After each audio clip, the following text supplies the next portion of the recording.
welcome to your All-Out podcast, your ultimate source for all things rugby. I'm Adrian Paarwater, alongside me, Angelo Petroso. Angie, hoe lyk dinge? Episode 7. Episode 7, back. Back again. Ons is binne. Gemakkelijk. Ons is binne. Here Lots of we rugby go. chats, eh? Talk You're looking about at it. your URC, we're looking at your Six Nations, you're looking at your club rugby. Huh? Wat wil jy nog Don't hê? even talk about club rugby. Huh? Club rugby.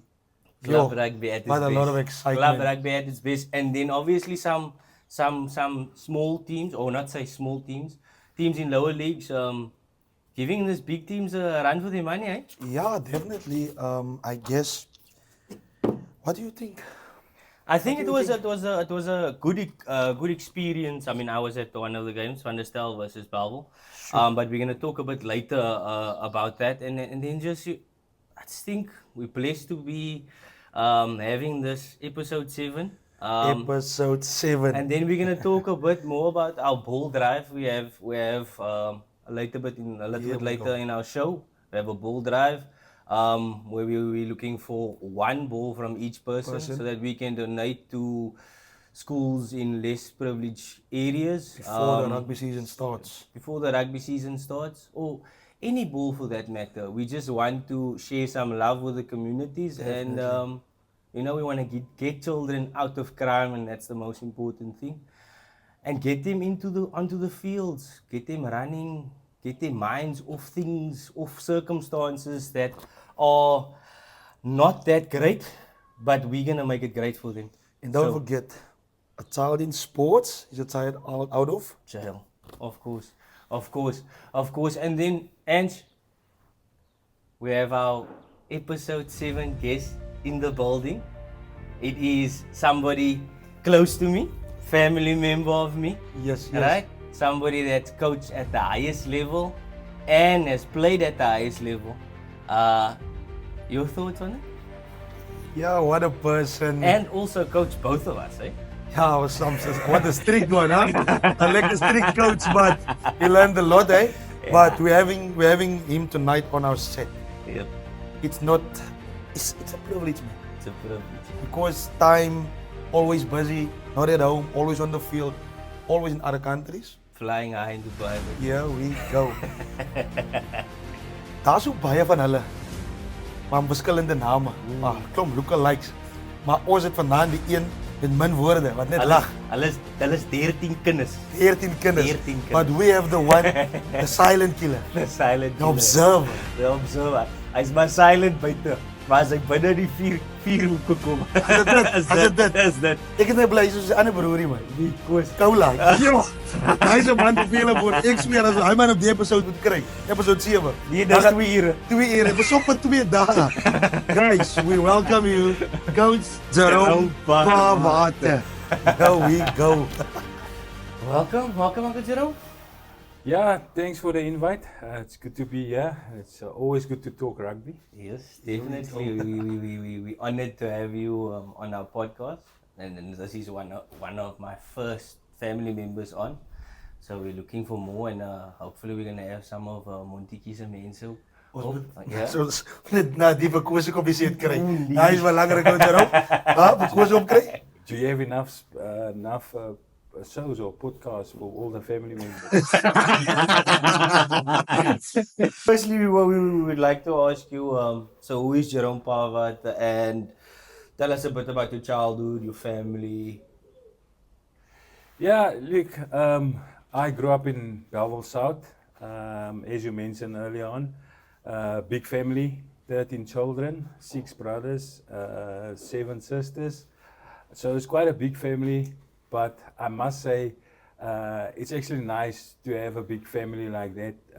Fortunate to grow up in a house with a big family like that, because you can learn from each other, and you help each other, and further on that, all of us, like, you learn to share and you learn to help other people also. So that was good. Yeah, grow up there, go to school at Bellville South Primary.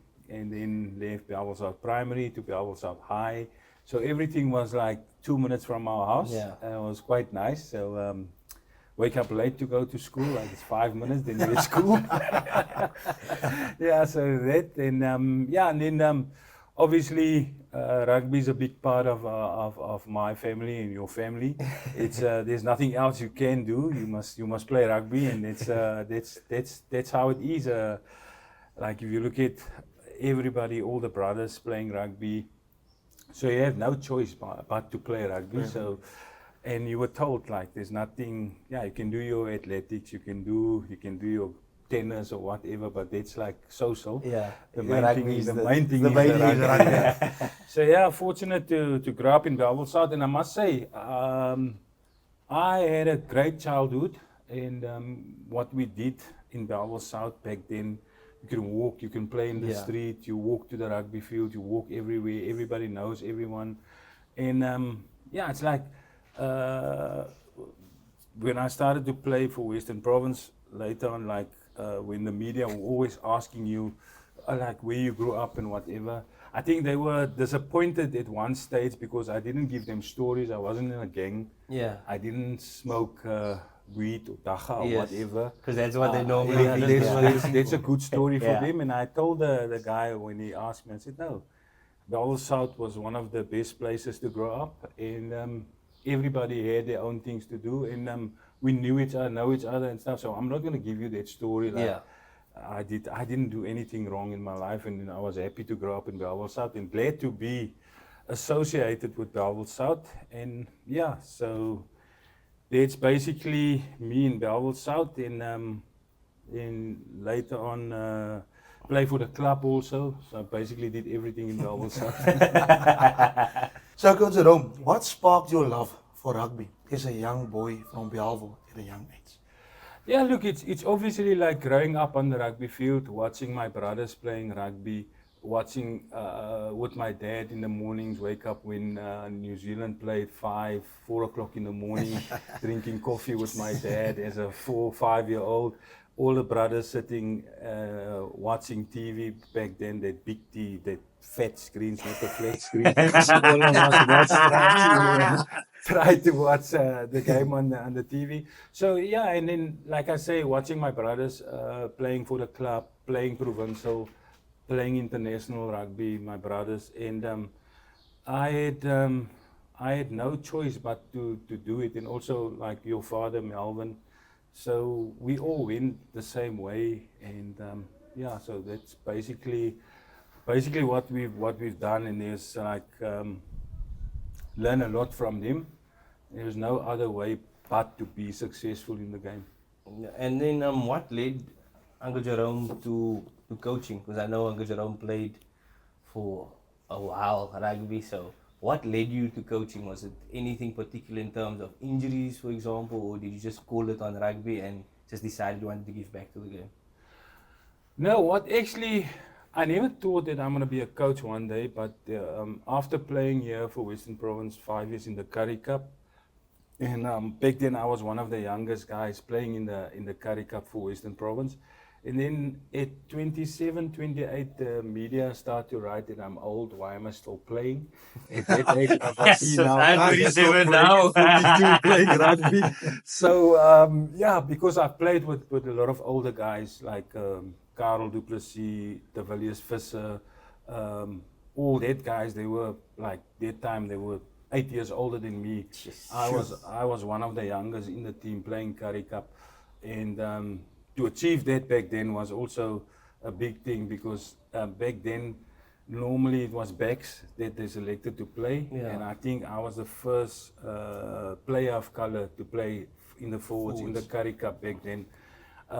Yeah, so I played, and like I said, then media started to ask me all sorts of questions, when do you stop, and I was still feeling good to play. And then Boland came and asked me if I don't want to come and start with the development process and come and play. They basically give me a job and to come and play. So I went to Boland after Western Province, and I played 2 seasons for Boland, but doing mainly the work that I had to do there. Yes. And nowadays everybody is calling it academies. I think I started the first academy in South Africa where we had the Jackie Abrams house, where it was 97, 98. We had Eswin Willems, Enrique January, Wayne Julies, and all that guys became Springboks. We had 12 guys in the house, and later on we had 15 guys. Later on we got another house, and that was basically where my coaching started. Like coaching these guys and started this houses, the Jackie Abrams houses, and I believe they're gonna open it again now. And as I say, like, I didn't know, a few years later, everybody called it academies, which I've already started way back. So, Coach Jerome, who inspired you the most as a player and a coach? I would say, again, playing for Bellville South back then, as a youngster also, I was still at school and I played first team for Bellville South because there was one guy who worked late, and my brother Koos told me, bring your boots with. They were playing against Falsby, and I thought, I'm 18, I'm just turning 18. Just come from the Craven Week. Deep kan gegooi. He said, just bring your boots with, because you don't know if this guy's going to pitch out. My boots end up playing the whole game. But then, back then, Koos was also a player coach. So he played and he coached. So I think I get a lot of the inspiration from that and see that it is possible to do that, Then what was like the main, when Uncle Jerome moved abroad to go and coach, I think it was in Italy first, what was the challenges coaching abroad compared to coaching in South Africa?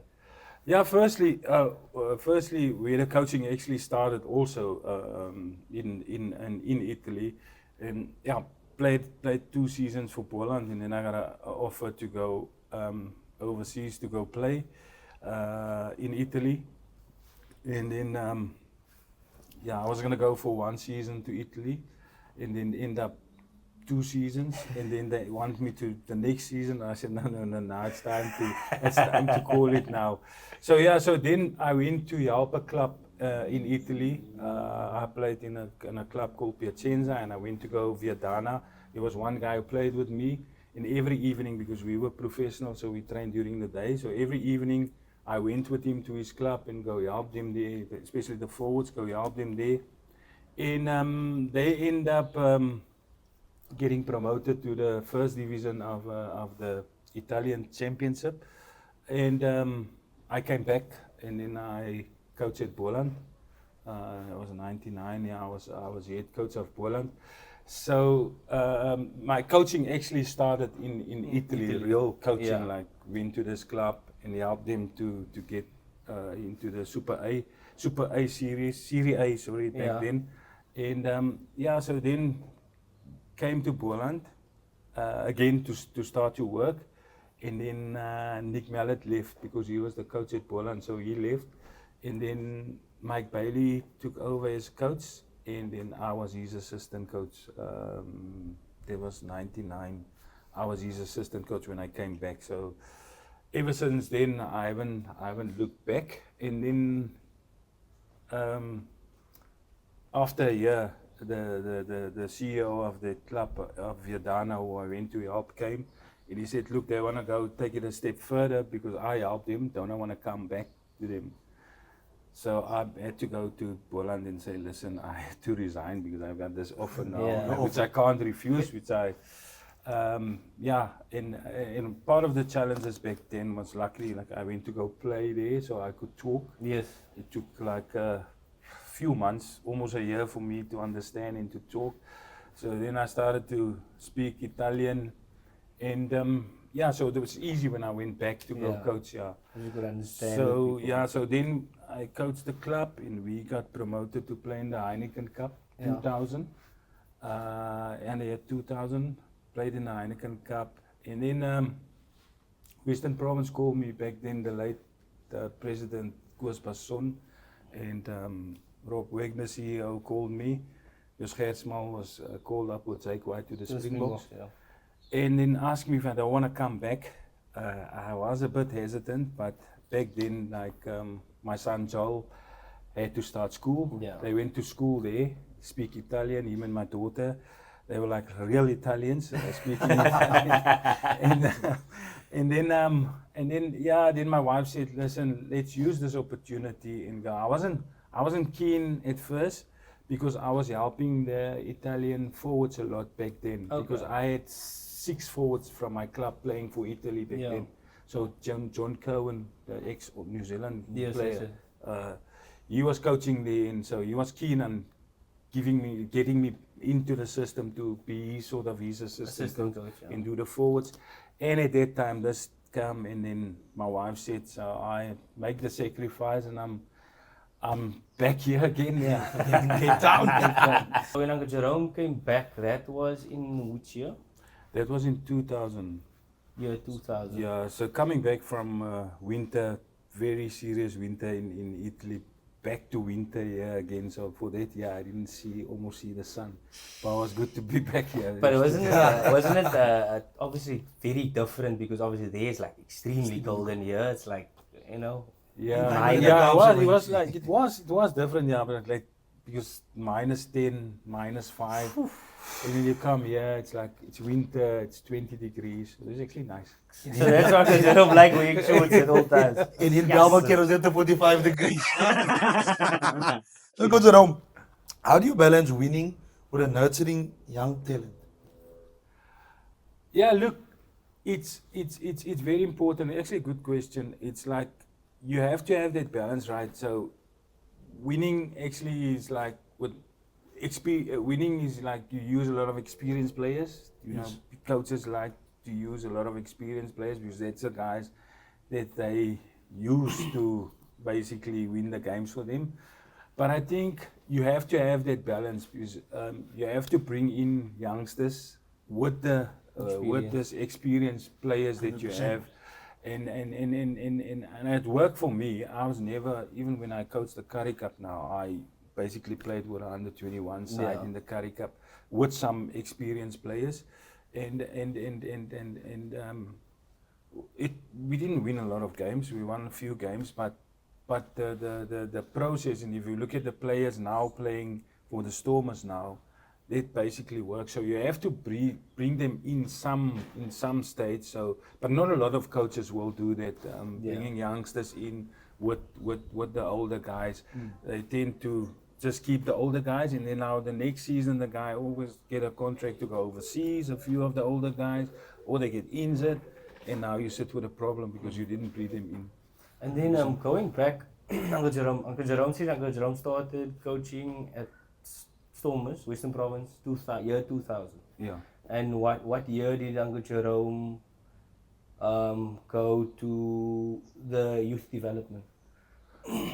So then Rassie Erasmus came as director of rugby to Western Province, and I was coaching the under-21 in the Vodacom Cup team. And he actually said, like, he don't know a lot what's going on in Cape Town, but they want to have someone like who grew up in Cape Town, who know the club system, who knows the schools, to get more talent through. So that was in 2009, 2008, 2009, yeah, when I started with the sort of basically the talent ID and club coaches and club players, bringing them through, yeah. And was Uncle Jerome part of the winning UCT Varsity Cup team? Yeah, with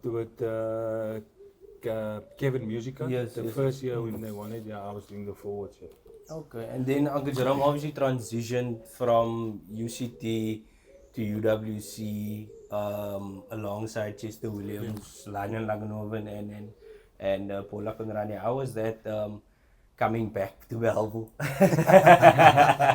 No, it was good, because I see it as like what Rassie was wanting. I see it as part of the job, so it's good to be involved in the Varsity Cup. So that's where most of the talent comes back through. Then it's still come through. So just to be involved there, so that was part of it. And then taking a step further is going to UWC. I actually first went with Peter de Villiers. He asked me to join him there at UWC. And then he left, and then obviously the late Chester Williams came. and stayed with them when you guys were still playing there. Yeah. And I think we were very successful in that time. We had great players. And Yeah. a lot of guys became Springboks there, and So you know, playing Yankees, provincial rugby. Curtly Orange, Yeah. and I think we won 2 Varsity Shields as well, Yeah. 2017 and 2018, and then we got promoted 2019 to Varsity Cup as well. Coach Jerome, you never received a call for a head coach as a Varsity Cup team coach. Look, there were a few opportunities, especially in the Free State, but I couldn't look because of the nature of my work that I do here. Yes. And I like what I do here, bringing youngsters through, and because otherwise, when are they gonna get a chance? You know, with the amateur structures that we have, Yeah. and it's actually sad that thing SA Rugby doesn't do that a lot anymore. Yeah. The amateur competition, because a lot of guys came talent through came that through, yeah. system. 100%. So that's where you can nurture your talents in it. So yeah, it's I think it's tough for me now to leave Cape Town, and then after UWC, when they went up to play in the cup, my next challenge was to go to CPUT, try to. They were almost there. So yeah, but the work still continue at CPUT Definitely. also. But Uncle Jerome is still currently with Alistair then, and Yeah, Ramon I'm then. with Alistair. Ramon is also there now. So yeah, in a big part for me is I'm glad Ramon is there. So my role now is more like to coach the to nurture coaches. him, yes, that's important, because I think a lot of people have the potential to coach, but sometimes they don't have the potential to carry the message, and I think that's where Uncle Jerome comes in, and a lot of senior coaches, because a lot of people have a vision, but they don't know how to present that vision, and I think that's where a lot of the older experienced coaches comes in, because I mean, nowadays a lot of people never played rugby, but they become great coaches, but it's based on just observing and being behind the scenes. I mean, that guy Sikle, that's now currently at SK Women, is doing a great job there currently, lifting the spirits there at SK Women, and I think that's great, because he's been in the camp there, looking, seeing what Uncle Jerome is doing, what's Dobbo them doing, Norman Jordan them. So it's good to be behind the scenes, and I think it's good for youngsters, especially people that's playing currently, Yeah. to sometimes just like, if you take time, go into an environment where you can actually learn a few things, not as a player, but as a student of the game, because I think we all are students of the game, and that will be forever. Yeah. I mean, we learn every day. And then I wanted to speak about the coaching role at Kenya. Uncle Jerome was there, then Uncle Jerome came back for a while, or was still at the Western Province doing the talent scouting, and then Uncle Jerome is now currently with Kenya as well. Yeah. Yeah, look, I've basically never stopped with Kenya, because they came 2013, they come to ask for assistance. And yeah, I was still coaching under 21 and with the Curry Cup, and they asked, and so back then, Taylor Wakefield, the president, asked me if I'm keen, because they're looking for assistance, and Western Province want to take Kenya Rugby on as a sort of a CSI program. Yeah, yes. To help them, if I'm keen to go help them. And yeah, ever since 2013, I was involved, and then COVID came, and that's basically when I stopped. When COVID came in, so after COVID came, and after a year, they had a coach, and then they came back to me and said, look, if I'm keen to come back, and I spoke to Western Province again, and I said, yeah, no, we still have that partnership, so we can continue helping them. Yeah, so. Yeah. And are they going to be in any upcoming, like yours? What's this new cup that they're playing? This what's it? Zanzi Challenge. Not the Mzansi Challenge. What's the other one? That's Oh, the SA Cup. SA Cup. Look, we our success actually was. Or was it the Super Sport Challenge? Yeah, Super Sport Challenge. Sport Challenge. 2014. when I was coaching them, we played in the Vodacom Cup. Yes, yes. And yeah, we missed out with one point not going to the World Cup 2015. So we missed out with one. So the success was there. So yeah, so they're coming again now in November. They're currently busy with the Kenya Cup competition.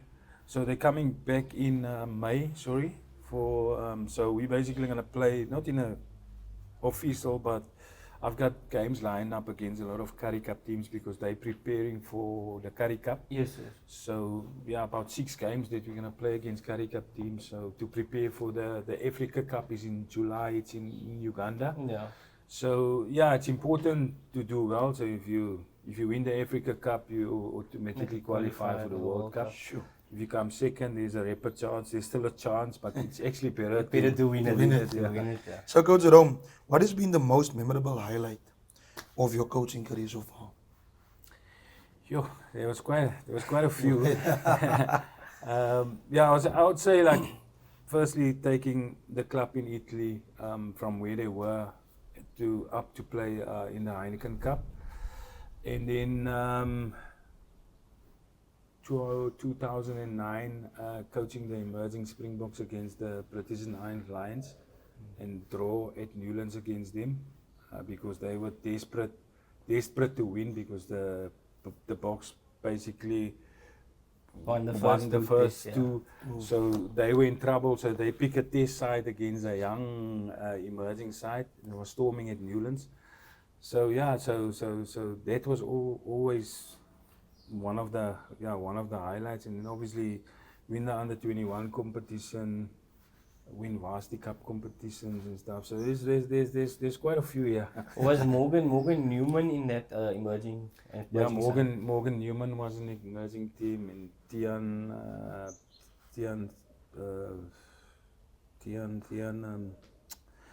played hooker, and Tian Liebenberg, yeah, and Dwayne Vermeulen. So All all the that big names. all that guys became Springbok. I can still remember it was storming at Newlands, and we got a penalty, and we had to score. So we kick it out in the corner, and our guys wanted to maul, but I could see like the way their forwards were setting up. They were not interesting to contest. or Yeah, they were anything. gonna smash. They were just gonna smash. So I sent up a message with the physio, and I said I want the back ball off the top to Dwayne because he was jumping at the back. And then Tian shook his head, and I said, I'll kill him. and the thing is also, and there was obviously because of the rain, Yes. and the last backline player was under the pole defending the wing. So you guys, you were tackling it. You were So trying off to the top, attack yeah, that channel. and then Waldemar scored in the corner, and Willem de Waal kicked the ball over, 13 all. Yes. That's in his skill. That's a decision that you That's have in to his make. skill. And then, if Uncle Jerome could pick a specific team, whether it is the current team you are coaching or past teams, what team would or what union, let's put it that way, union or international team would you like to be, let's say per se, the head coach if somebody calls you tomorrow? Look, I'm actually glad Kenya asked me back, because that's one team that I give myself a shot to go to the World Cup with them, because they're so humble and the players want to learn, Yeah. and you get a lot of support. There's no egos. Yeah, And that's there's one no- good thing. Yeah, there's no sort of serious rugby politics. There is some, but they're keen to learn and they're keen to perform. And there's some big boys there, so it's a great challenge for me to be there. So I would say Kenya, and obviously Italy. Yes, that's one of the So two Italy, countries. if you're watching there, Please. Uncle Jerome is keen. So I hear they are looking for someone. So don't hesitate. And then Uncle Jerome, I think there's a lot of youngsters that's watching our podcast, and they would love to know, like, a boy come or a grown man now, but you know, a young boy having a dream, having a vision to be on the highest, Thanks. let's say, highest podium for that matter. What advice would you give youngsters within the communities in terms of the way they present themselves? What can they do to reach that highest point? Yeah, look, it's actually, how can I say, it's actually easy one for me. Playing rugby as a youngster from Bellville South, and back then in the isolation years where there was lots of politics in the game, yeah, politics. and one side was that side, one side was the other side, and it's just like you have a dream, and you can't not fulfill your dream. Yeah. And you have a vision in life, and sometimes like it's tough out there. Yeah. And if you, like you guys were saying, if you're involved with like any sport, but especially with rugby, you learn some values, you learn some discipline. Yeah. And just keep on dreaming and don't give up, because I was told, like, yeah, you don't know why you're there, you're never gonna play with this people, Yeah. especially in the forwards, you're never gonna make it, you're never gonna. So if people tell you you're never gonna make it, like Cheslin Colby, he was basically told to leave He was too Western small, Province yeah, because he's he's too too small. small, yeah. He never gave up, and today he's one of the best Best players in the world. Yes, definitely. So never give up your dream, and never let people tell you you can't achieve. Yeah. It's up to you what you want to make with your life. But there's a lot of sacrifices. Obviously, it's hard work. If you're not big enough, it's hard work. You must be fast. Yes. If you're not fast, you must be clever. It's always something. Always something. There's always something that you can be ahead of someone else. So, Coach Jerome, one last thing. For young upcoming coaches, what is the message for them to become successful in coaching? Do you have a specific message for them? Yeah, look. Nowadays, I think it's to be quite honest, it's quite difficult for coaches to break through the scenes because of the money. Yes. Yeah. And Let's be honest. that is Yeah. now that is Let's be honest, the big thing. But again, continue working with your community, with your club. Like my big part of my role. That's why all these guys are coaching now. And like Jono van der Walt is under 21 coach. He was one of my coaches that he came to settle me or help, and I took him aboard. Kabamba Floos, Norman Jordan, and so the list go on. So the big challenge now for us that I'm trying to get through to Western Province is like we can't neglect that system. There's a few coaches out there that has the opportunity to coach, and like when I use the guys to coach in the amateur ranks and that. So I'm trying to get SA Rugby to buy into that again, because that's where coaches get to provincial level, Definitely. and that's where they get seen and they can go further. But it is tough. But again, like I say, don't give up your hopes. Just keep on working hard. And the world is big out there. There's always opportunities if it's not Italy, there. Kenya. With family, we're back with our past weekend's rugby. Coach Jerome, URC, Lions versus Bulls. Can I first take a piece of biltong if BJ is watching, because I told him I'm coming here. He said the biltong is very nice.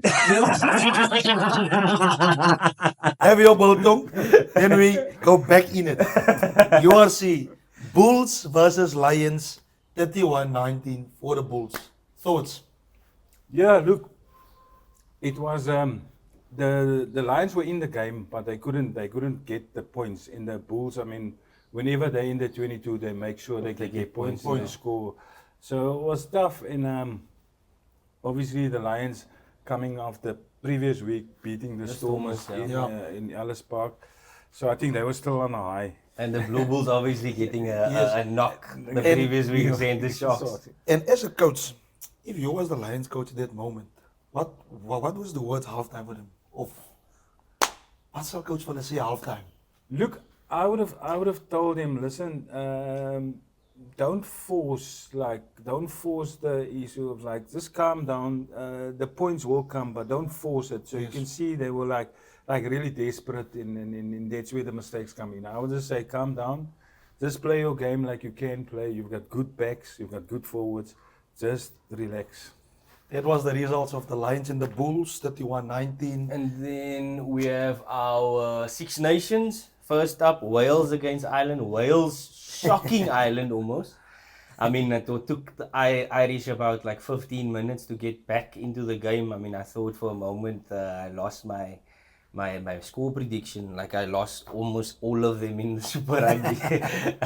But I think Wales is well, despite the red card of Ireland, I think they were always dominating Ireland in that first game. And it just shows, like, if you up front and in their faces, the Irish don't like that. And I mean, the Springboks has proven that, All Blacks has proven that if they're in their faces, they don't like that because they want to be relaxed, they want to play the set piece game. What's Jerome's thoughts on Wales? It's coaching is tough. It's like Warren Gatland left, and now Wales come and put up a performance like this. So it's not nice for any coach to experience that. So yeah, I watched the first half, and I was the weekend I was in Langebaan. So I watched the first half, and then just as the second half started, load shedding came. And I thought like Wales is really gonna. Wales is still gonna win this game. So the Sunday when I watched the second half, I was like pretty surprised, but it was quite a good game. Yeah, and then England beating Scotland 16-15. Scotland scoring at the end, and missing a vital kick out of the corner to win the game for Scotland. But I think they were predominantly dominating the game, and you can see the likes of Duan van der Merwe that was outstanding in the game. I also think Scotland had a lot of opportunities. Yeah, but I think if we look at the game overall, England was defending with their lives. I think that first 10 minutes in that second half, I think Scotland had about probably 5 opportunities where they could basically close the game, but unfortunately they're not coming out there. I mean, obviously it's tough kicking out of the corner. Game to win. Coach Jerome, would you blame a kicker in that position? Look, it's tough, but if you look at Finn Russell's record, like I think he can kick from anywhere. So you would expect a guy at that time to stand up under pressure, to have that BMT and to kick. And I think the coaches, I also think the crowd thought that they're gonna win this game because he kicked. But he's been struggling the last few games with his kicking. So yeah, but look, that's rugby. It happened. And you can't blame him. It's like you say, there was a few other opportunities. And then obviously, the big one. Shame. Italy 24, France 73. I remember I was like here and there. I was watching that game because the soccer was on, so I was watching soccer as well. That's a 6-side cricket score, ne? Brother, when I saw the score, the half time, I thought, I'm not gonna turn back. I'm just gonna rather just leave the game because it was like a one-sided affair. But I think all in all, Italy doing much better than what they used to do. I mean, they're putting up fronts, beating teams like your Wales, and giving teams like Scotland a run for their money. So they are obviously building, and you can see with their teams within the URC performing well, like your Zebra and your Benetton, doing much better than what they used to do. Yeah, I think it's they're doing well because of the players playing in Italy now. Because in the past, a lot of players were in France, in England, so they basically never get a squad. They only get the squad together before the Six Nations. Yeah. So now, basically, the whole team are playing for Benetton. Some guys from Zebra is playing. So I think that's their success. But yeah, it was a tough pill to swallow to see that they lose by that point. Maybe it is really time for me to go back. Right, Club Rugby. Club Rugby. Club Rugby. First up, Durban 43 SK 19. That's not really the true reflection of the game because the game, I think the score was at one stage 10 minutes to go 23-19 for Durban. I think SK is still in the game. and doing that at Durban, SK is doing something different this year. Definitely. They're doing something different. Yeah, it's different. Like a new coach, like you guys said, the Sinclair there, and the big problem for them started with the two hookers get injured in the game, and then they had to bring up a youngster, and obviously Durban's pack, Yeah. and scrumming, so it just went backwards, but they're playing good rugby, and you can see what they're busy with. Still early days, and I mean, luckily it doesn't count. It's just a bit of bragging rights, Yeah. but when the Like when the real confidence when it builder. really counts, Confidence yeah. builder. But I think they're gonna do much better this year. In the Super League. I mean, last year they were a bit unlucky, losing to us. They were up 22-5, 10 minutes to go. We coming back, we beating them. Same like Falls Bay, losing narrowly to them, beating Hamilton's. I mean, they were the only team to beat Hamilton's. So I think they're gonna do much better this year. And then Bellville, obviously the game that I went to watch, Bellville versus Van der Stel. Van der Stel looked a bit shaky that first half. Bellville leading 22-17. Yeah. Unfortunately, Bellville getting a yellow card. Red card, sorry. Early in the second half and then to Rieni Dreeman. Unfortunately, but you can see Jonathan Adams doing a great job at Bellville. And I mean, het gelyk soos 'n pack. Het gelyk soos 'n ou Nieuweland stadium vol mense. Paarwater Stadium gelys het. Jesus meneer. Yo, we Ek het go. daar agter by die draad gestaan. Sjoe. Hoe vol was dit? So vir my persoonlik dat ek die scores dopgehou het, het dit vir my geklink Bellville het die eerste kwarte van die game lekker gedomineer. Die eerste helfte. Of die eerste helfte? Definitief. So ek dink Bellville staan 'n goeie kans om die jaar ook hulle league te domineer. Dink ek Jerome, want dit wat ek gesien het, ek het die game gekyk van hulle teen Kelly dit ook. Great players. Soms is dit net 'n bietjie decision making wat hulle by tot by einde van die dag. Maar om teen 'n span wat uit die Super League breed kom, wat gaat shopping het en ons praat sommer van quality shopping. Real Madrid, ja. Die Real Madrid van Super League uit. Soos ons weet, hulle het great players wat koop, quality players in die rugby fraternity. En om teen hulle te match, coach Jerome, dink ek Bellville verdien 'n skouer op 'n klop op die skouer. Ja, dit is goed vir Bellville en ek dink Bellville se groot challenge gaan weer die jaar kom na die einde van die seisoen toe is die diepte. So Polies wat moeg is, die polies diepte is gaan weer- getoets word. So Ja. die manne wat nou nog nie by klap is, jy kan maar daar gaan aansluit. 100%. 100%. Kom ons skryf op Bellville in die Super League uit. Here we go. Then Villages against Primrose 55-18.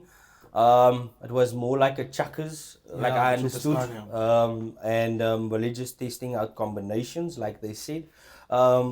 Against Primrose that got promoted into the Super League B. Also did exceptionally well last year, Ricky Peterson.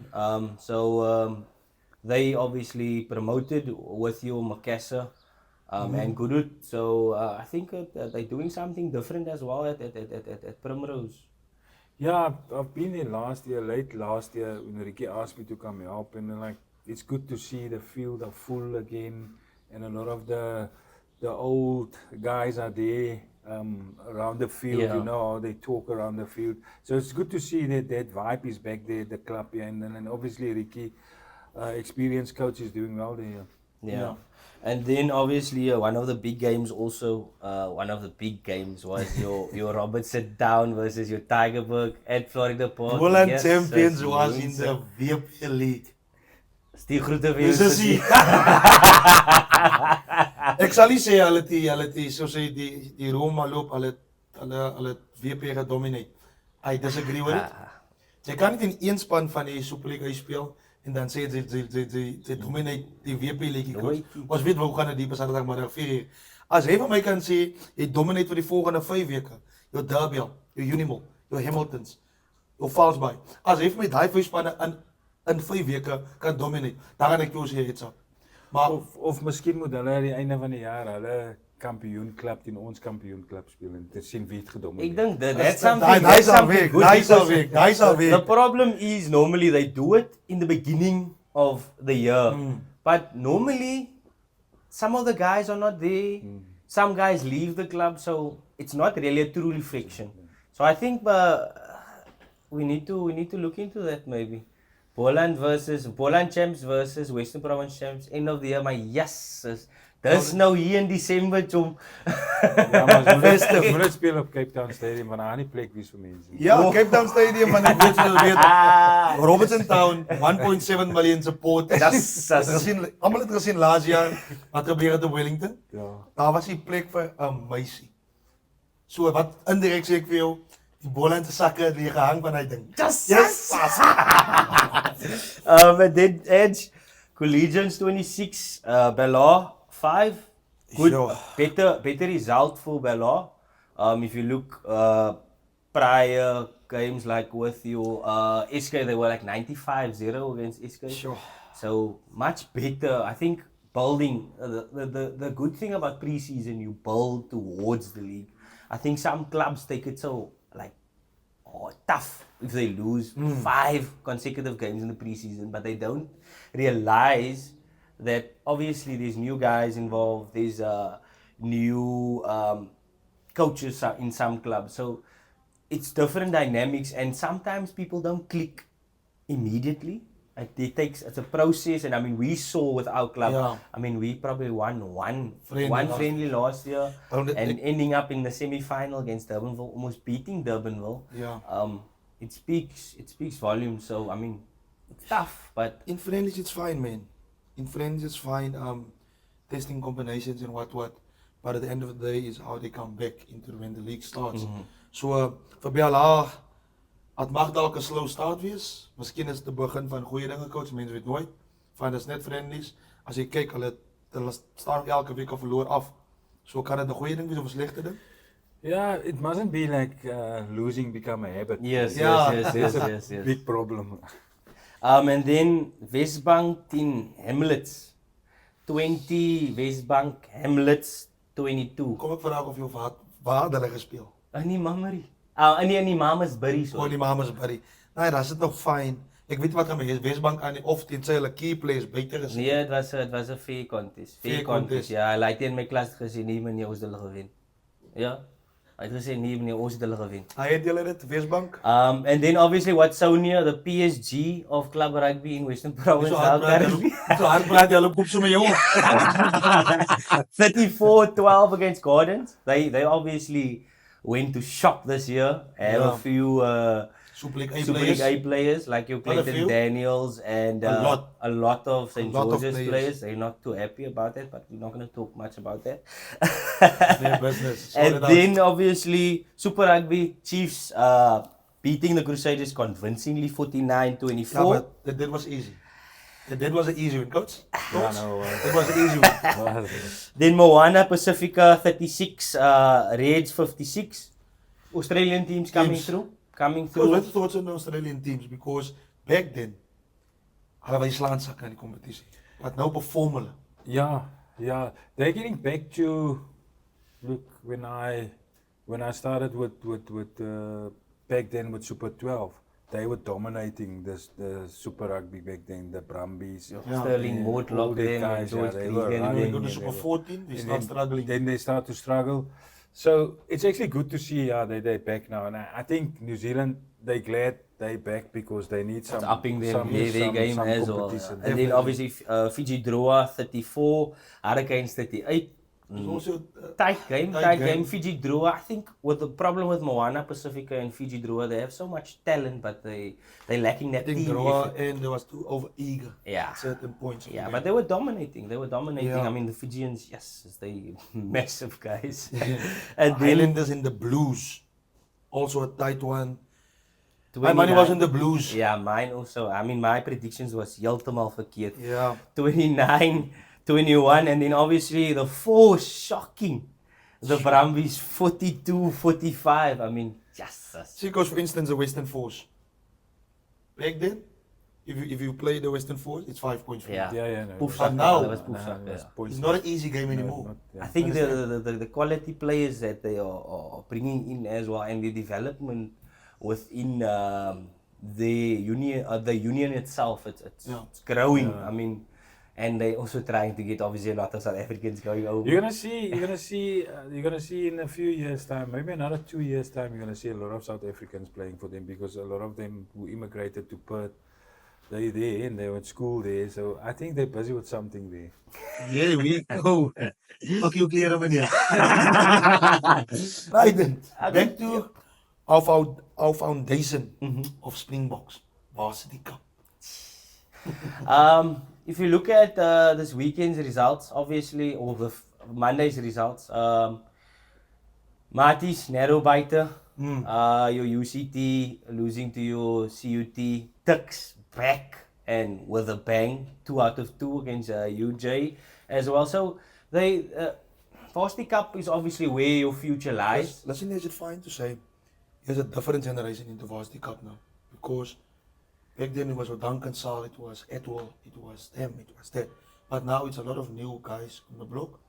Now there's a lot of Marty struggle, Samla struggle. Otherwise, that team was dominating Yeah. 2-3 years ago. But now, you don't know who's going to take it. So understand? It's tough. It's tough because you must also remember there's lots of things. With Varsity Cup was geld betrokken. Definitely. There's money involved. So Coach Jerome, overall, what's your thoughts? No, it is what you say. It's like I'm still looking to find that player with X factor in Yeah. Varsity Cup where you, like you were saying, you could see Ed Udaps, you could see a Leitch, you Yeah. could see a Pitt, you could see Adrian Paarwater, you could see Kurtley Arendse, and so it goes on. But I'm struggling to find that players. Ja. So, personally voor mij, ik denk die Varsity Cup die jaar als meer van een ripple effect. Maar het is sukkel, volgende week verloren hulle, next week wen hulle. Zoals Samlas. Samlas het 2 jaar terug met laatste Varsity Cup dominate hulle. ja, laat je gewinnen ook. Laat je gewinnen. Exactly. So, voor mij persoonlijk, En- denk ik, als rechter als coach zei, X-factor van wel deurkom ik. Maar als je nog weet, die week, zoals een, kom ik wat goed terug, naar Maartens United was het die Maroon Meer. Je weet, niemand wil die winst Machine, breken. ja. Ja, verstaan je? So, als we kijken, UCT, Eagles, 32-23. Thoughts? I think UCT is they were behind in that game last week. But I think all in all they also building. I mean a lot of the varsities are building currently. So it's a building year for all of them. I mean they lost a lot of their seniors, a lot of contracts, etc. So Yes. so that is the main thing now currently, building for all the universities. And then obviously we need to give a great clap there for Coach Jerome and CPUT and Coach Ali for pulling that win there in Kimberley. Yes, it's John. So, like is nothing nice, ne? They actually for newcomers they're doing well, but it's tough. Every team is gonna struggle in Kimberley when they go there. They're doing something good there, and I think it's also good for the development for the Griquas union, rugby. yeah. So they're helping them a lot. Coach, do you think you will see them in the top 3 of the varsity shoot?